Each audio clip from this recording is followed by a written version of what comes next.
Je vous souhaite la bienvenue à tous dans ce webinaire du 23 octobre 2025 concernant la facturation électronique et le modèle de Facture X. C'est vrai que c'est un sujet qui est important, donc la facturation électronique. Donc c'est une réforme qui est vraiment majeure. Elle va devenir obligatoire, vous le savez, pour toutes les entreprises. C'est donc un tournant important dans la gestion comptable et fiscale. Donc, l'objectif, je le rappelle, de cette réforme, c'est de lutter contre la fraude à la TVA. Alors évidemment que pour CMI et comme pour tous nos clients, on n'est pas sujet à des fraudes. On n'est pas du tout les métiers visés, mais ça va permettre quand même d'automatiser les échanges, améliorer la traçabilité, simplifier les obligations déclaratives. Oui, les déclarations de TVA, elles ne seront plus nécessaires. Les impacts sur les outils et les processus, évidemment, il y en aura. Sur les logiciels, nous, on est concernés, évidemment. Et les relations avec les plateformes partenaires, PA, ex-PDP. Donc voilà, c'est des nouvelles relations qui se font. Donc tout ce qui est nouveau doit s'anticiper pour que ça se fasse correctement. Donc c'est le quatrième point. Anticiper pour mieux réussir. C'est important que tout le monde comprenne bien les enjeux, qu'il n'y ait pas de méprise. Voilà, choisir les bons partenaires, évidemment, c'est important pour vous, pour nous. On travaille ensemble, donc j'espère vous apporter un réel éclairage.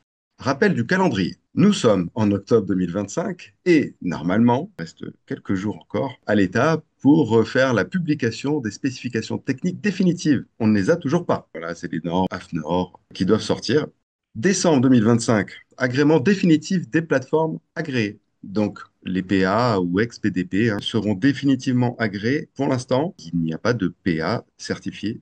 Février 2026, phase pilote de test sur la totalité du système. Qu'est-ce qui va se passer pendant un trimestre? Ils vont vraiment tester totalement, donc ça va être uniquement des grandes entreprises qui vont faire des tests sur j'envoie des factures, c'est reçu par un PA, c'est transmis au portail du gouvernement et le client me paye. Voilà, ils sont quelques-uns à avoir été choisis pour vraiment tester la totalité du système. Attention, février jusqu'à mai, on n'aura pas les résultats avant juin. Donc, ne se précipite pas. Septembre 2026, comme ça approchera très vite, déploiement partiel. Donc, pour les grandes entreprises et les ETI, émission obligatoire de toutes les factures en format électronique. Donc là, ça ne va pas concerner la plupart d'entre vous. C'est uniquement quelques-uns de nos clients qui sont concernés. Donc, à partir de septembre 2026, on sera déjà en capacité via Wipsos et PA, comme on aura choisi, d'émettre les factures. Et pour vous tous, par contre, parce que ça, ce sera une obligation dès septembre 2026 pour toutes les entreprises, de savoir réceptionner des factures fournisseurs en format électronique. Et un an après, donc je pense que cette année de septembre 2026 à septembre 2027, va y avoir de la stabilisation du système, avec une montée en puissance de la volumétrie, pour atteindre en septembre 2027 un déploiement total où émission et réception des factures en format électronique seront obligatoires pour toutes les entreprises en France. Les nouveautés qu'il y a eu en 2024-2025, pour que tout le monde soit au même niveau, on a parlé beaucoup de PDP, donc les plateformes dématérialisation partenaires. Elles ont changé de nom. Elles s'appellent les PA. Bon, c'est plus court, plateforme agrée. OK. Les PA sont devenus des passerelles obligatoires pour la transmission de factures entre vendeurs et acheteurs. Avant, chez CMI, on voulait directement travailler avec le portail du gouvernement, mais ils en ont décidé autrement. Donc, des acteurs privés, les PA, vont être des acteurs incontournables. Et c'est eux qui ensuite transmettront à l'administration fiscale les données de transaction. Les normes AFNOR, XPZ 12, 13 et 14 doivent être finalisées en octobre 2025, je vous l'ai dit. Donc, c'est des normes qui vont permettre qu'on parle tous le même langage. Donc, c'est vraiment important que tous les PA puissent parler le même langage avec les descriptions techniques, les cas d'usage de la facturation. Donc, on attend ça avec quand même impatience et notamment les PA. J'ai rencontré sur Paris Salon Solutions et ils attendent tous ça avec impatience quand même. Une fois que les normes AFNOR sortent, c'est définitif. La DGFiP est devenue récemment une autorité PayPal. PayPal, c'est plateforme internationale pour justement les échanges électroniques, les paiements. Donc, on est vraiment dans ce mode où aujourd'hui on parle de la facturation électronique en France, des normes françaises, mais il y a la norme européenne, la norme internationale. Tout ça, ça va aller de pair. Ça va se faire au fur et à mesure. C'est important quand même d'avoir cette vision pour ceux d'ailleurs qui travaillent aussi avec les pays européens, voire plus loin. Toutes ces normes vont être mondiales, internationales. Ces rappels de la réforme, qui est concerné par la facturation électronique? Toutes les entreprises assujetties à la TVA en France. Et quelles sont les transactions concernées? C'est émettre et recevoir des factures B2B. La plupart d'entre vous, vous travaillez essentiellement avec du B2B. Certains travaillent beaucoup avec le B2C, mais pour eux, il n'y a pas cette obligation d'émettre une facture au format électronique pour envoyer à un particulier. Voilà, c'est ce qu'on appelle le e-invoicing. Et il va falloir se mettre à l'anglais. C'est le e-invoicing. Alors, le e-reporting, c'est quoi? C'est transmettre à l'État les données de transactions d'achat et de vente dès qu'on passe à l'international. C'est pareil avec les particuliers. Donc, obligatoirement, dans Wipsos, on aura bientôt cette distinction et avec les données de paiement aussi concernant les factures. Il y a une autre obligation, c'est d'échanger sur les statuts et les informations sur les factures en B2B. Donc, c'est ce qu'on appelle le cycle de vie d'une facture. Une facture, elle va être envoyée à vos clients. Ce client va pouvoir la refuser parce que elle est pour lui fausse. Toutes ces règles vont être internalisées dans nos logiciels, mais c'est des statuts qui n'existent pas aujourd'hui, qui seront rajoutés obligatoirement à l'intérieur des logiciels et des échanges. Et l'État veut être informé via les PA du cycle de vie des factures. Ces trois notions qui sont vraiment obligatoires et importantes. Rassurez-vous, CMI vous accompagne. Au fur et à mesure, on modifie les données dans Wipsos, on le fait peu à peu, progressivement, pour répondre à la réforme. Sur la version 2025, les numéros TVA intracommunautaires qui sont à rentrer à l'intérieur de sur chacune de vos sociétés ou de vos agences, toutes ces informations, c'est important dès aujourd'hui de les commencer. On a, à partir de la version 2025, aussi mis en place la facture au format FactureX. Donc, vous pouvez, si vous le souhaitez, si vous l'activez, d'ores et déjà émettre vos factures en format FactureX. Je rappelle le format FactureX que l'on a choisi, qui est pour moi le plus complet, qui permet d'envoyer un PDF à vos clients. Rien ne change pour eux, ils reçoivent un PDF. D'ailleurs, je ne sais pas si vous l'avez remarqué, mais toutes les factures que vous recevez de CMI, elles sont en format FactureX. Pourtant, vous avez des PDF qui n'ont pas changé. Ce qui a changé, c'est qu'à l'intérieur, il y a un fichier informatique au format XML qui décrit toute la facture, et notamment toutes les zones qui sont obligatoires. C'est pour ça qu'il faut d'abord penser à bien renseigner les données de vos sociétés à l'intérieur de Ipsos, de vos clients, de vos fournisseurs. Tout ça, ça va être extrêmement important pour que ce soit fluide demain. On disait tout à l'heure, anticiper pour bien réussir. L'anticipation, elle est là au départ. Il faut mettre à jour vos données et on va rentrer un petit peu plus dans le détail là-dessus. Pour aussi vous rassurer et vous dire où est-ce qu'on en est exactement par rapport à cette réforme, aujourd'hui, on est bien sûr en attente des normes AFNOR et de la validation des PA. Parce que aujourd'hui, il y a 100 partenaires, plateformes agréées, potentiellement certifiés définitivement. Et peut-être qu'en décembre, ils ne sont pas autant. J'aimerais juste pas choisir un PA qui ne le soit pas.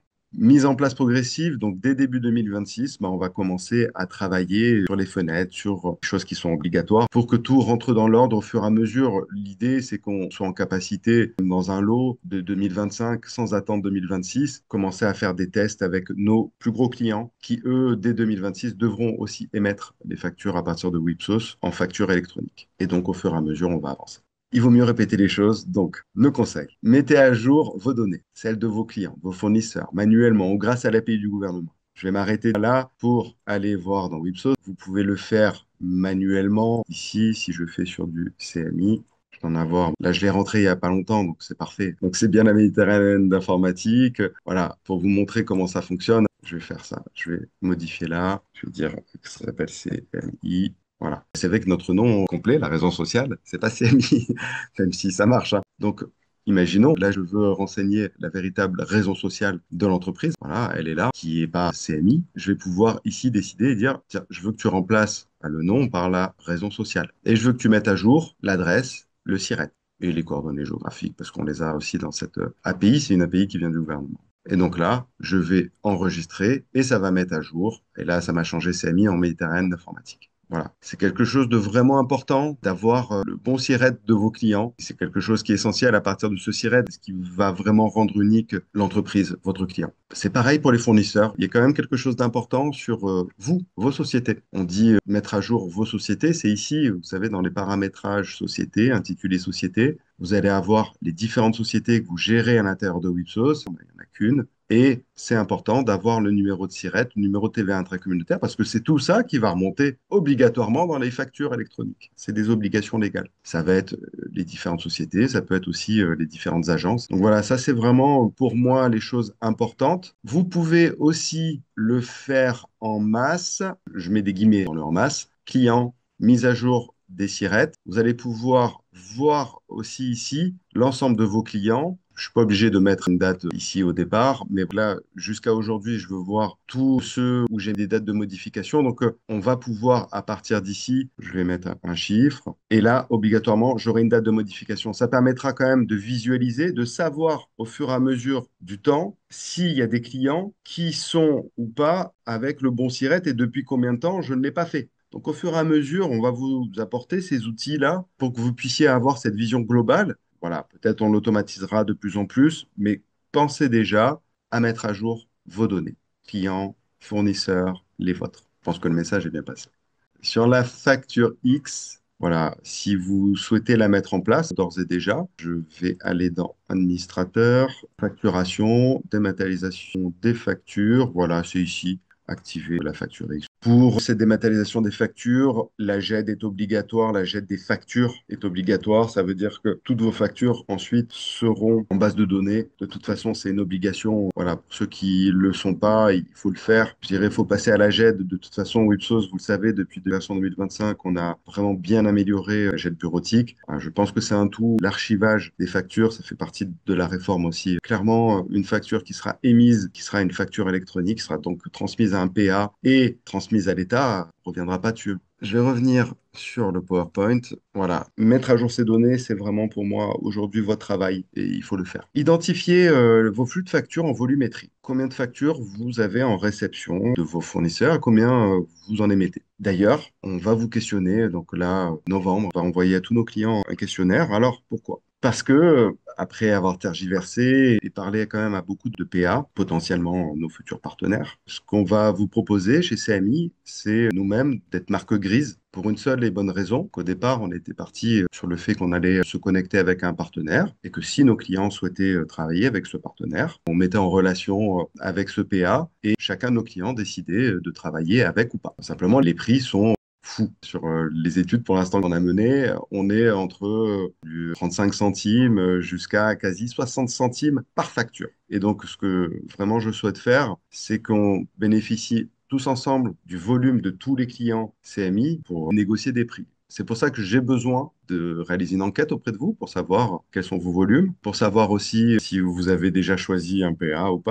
De conseils ensuite, mettez à jour vos logiciels, soit sur Wipsos, mais aussi vos logiciels de comptabilité, parce qu'il y a beaucoup de modifications liées à cette réforme qui vont arriver avec tous les lots, donc c'est important de bien se mettre à jour. Et de ne pas se précipiter. Je sais que vous êtes sollicité, comme je le suis de mon côté, pour signer avec les PA. Vous pourriez même avoir plusieurs PA, c'est-à-dire que certains d'entre vous font aller 80% des factures avec Wipsos et 20% avec un autre outil parce que c'est une autre facturation. On peut même après avoir un PA juste pour la réception des certaines factures fournisseurs, parce que toutes ne sont peut-être pas enregistrées dans Wipsos. Voilà, tous ces cas-là sont possibles, donc pas de précipitation.